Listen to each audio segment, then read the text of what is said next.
কোটা সংস্কার আন্দোলনকারীদের ওপর আজ থেকে গুলি না চালানোর নির্দেশনা চেয়ে হাইকোর্টে রিট দায়ের করা হয়েছে। একই সঙ্গে রিটে কোটা আন্দোলনের 6 জন সমন্বয়কের ডিবি হেফাজত থেকে মুক্তির নির্দেশনা চাওয়া হয়েছে। সোমবার সুপ্রিম কোর্টের আইনজীবী মনজুর আল মতিন প্রীতম ও আইনুন্নাহার সিদ্দিকা লিপি এ রিট দায়ের করেন। রিটে মন্ত্রিপরিষদ সচিব, স্বরাষ্ট্র সচিব, পুলিশ মহাপরিদর্শক, সেনাবাহিনী প্রধান সহ সংশ্লিষ্টদের বিবাদী করা হয়েছে। বিচারপতি মোস্তফা জামান ইসলাম ও বিচারপতি এস এম মাসুদ হোসেন দোলনের হাইকোর্ট বেঞ্চে দুপুর 12টায় এর শুনানি হয়।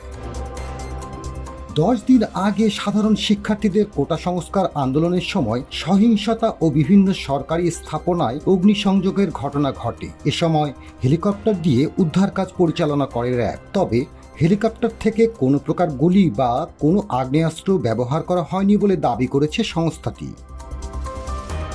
র্যাব জানায়, সরকারি চাকরিতে কোটা সংস্কারের দাবিতে শিক্ষার্থীদের আন্দোলনের এক পর্যায়ে 18 জুলাই সারা দেশে কমপ্লিট শাটডাউন কর্মসূচি ঘোষণা করে।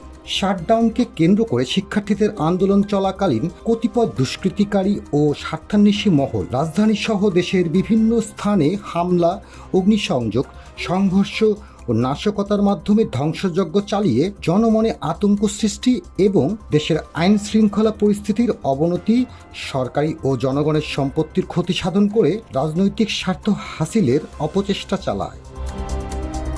একই সঙ্গে কোটা সংস্কার আন্দোলনকে কেন্দ্র করে উদ্ভূত পরিস্থিতি নিয়ন্ত্রণে হেলিকপ্টার থেকে গুলি চালানোর কোনো ঘটনা ঘটেনি বলে জানিয়েছে পররাষ্ট্র মন্ত্রণালয়।